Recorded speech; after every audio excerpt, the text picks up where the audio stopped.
Hello বন্ধুরা, তোমরা কি জানো বোন ভয়াকের এপিসোড 5-এ জিন 1 মিনিট 5 সেকেন্ড পর্যন্ত ভিকে জড়িয়ে ধরে বসেছিল।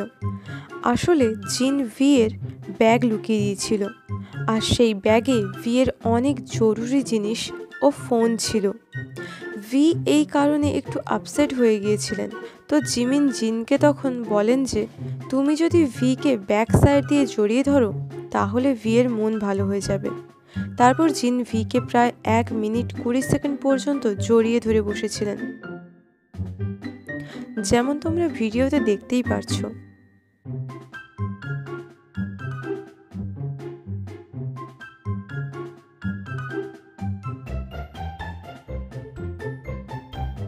ভি যতই রেগে থাকুক না কারোর ওপর, শুধু একটা হাক করে নিলেই যথেষ্ট ভির রাগ ভাঙানোর জন্য। So bye armies.